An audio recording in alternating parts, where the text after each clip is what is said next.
Paris has often claimed to be the epicenter of fashion, a city of haute couture, whirring ateliers, and terribly good taste. Its reputation is one built on a very particular image of heritage and elegance. So it's not surprising that one of the world's very first fashion weeks took place in here.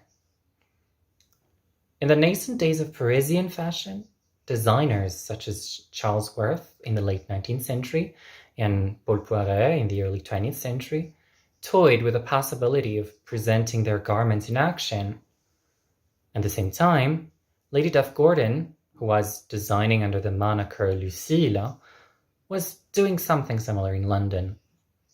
Poiret, who was known for his opulent flowing designs, settled on combining commerce with socializing. He did so by throwing a series of lavish balls where attendees were asked to come dressed in their finest. One of the most notable ones was the 1002nd Night Party in 1911, where Poiret presented lampshade dresses and harem trousers.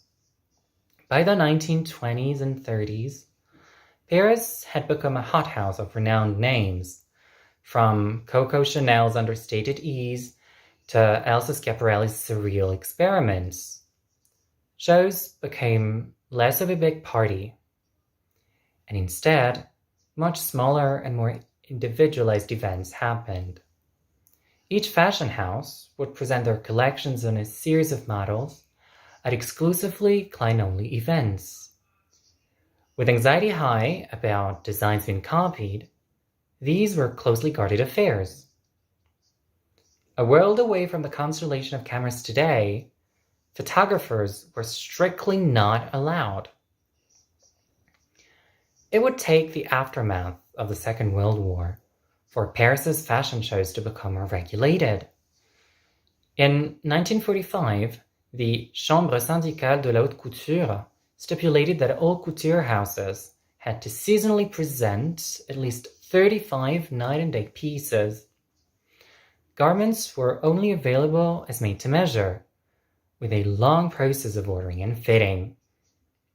However, Paris was feeling a bit nervous about the rising influence of New York's fashion industry, where the war had encouraged support of US-based designers at their very first press week, which took place in 1943. But the French capital had a secret weapon. This secret weapon was called Christian Dior.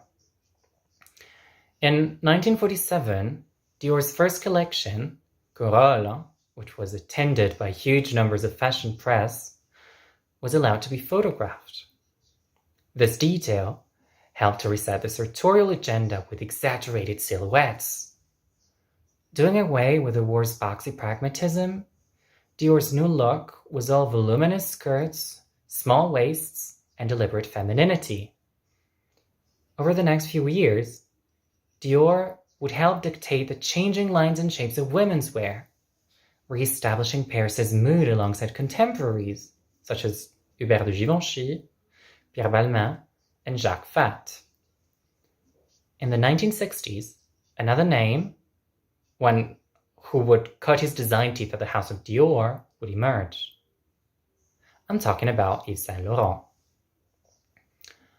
Launching a pret-a-porter line in 1966, including his much-adored tuxedo suit, Saint Laurent signaled another shift in mood, where the focus was firmly ensconced in youth culture, reflected in the space-age collections of Pierre Cardin, for example. Ready to wear was the way forward. The very first official Paris Fashion Week happened in 1973, with the formation of the Fédération française de la Couture. It opened with the game-changing Battle of Versailles fashion show. This fight, of the sartorial variety obviously, saw the historic tensions between Paris and New York fashion brought to life on stage, as 5 of the biggest French designers were pitted against 5 unknown Americans.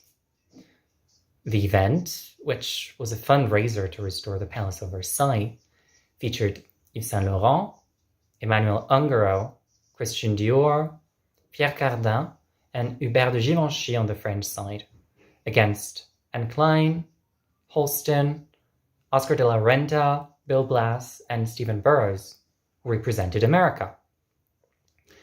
Despite the theatrics, including rhino-led caravans and Cinderella-style pumpkin coaches from the French, it was the Americans, with their predominantly African-American model lineup and an appearance from Liza Minnelli, who are widely accepted as the winners.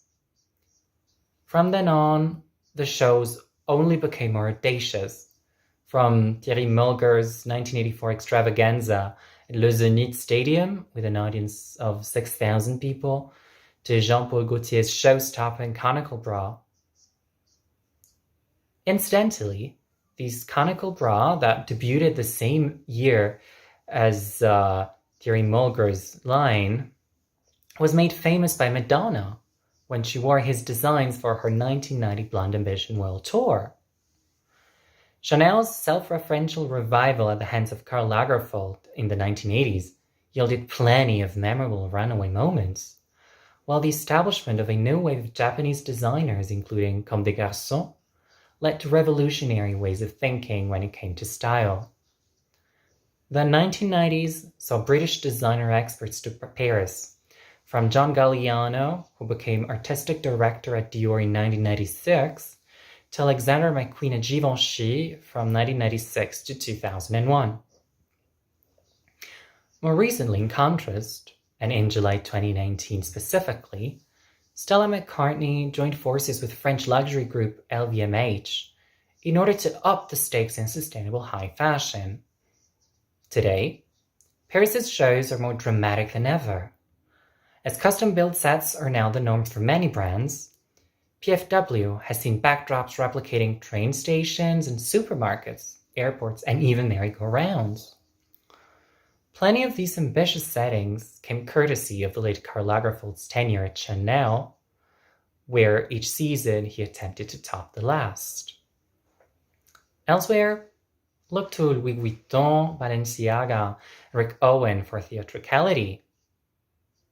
Rick Owens, for instance, presented human backpacks for his S16 show. Paris is definitely a different city to the one where Poiret was hosting dances more than 100 years ago. But still, that distant Parisian drama is never to be outdone. Thank you.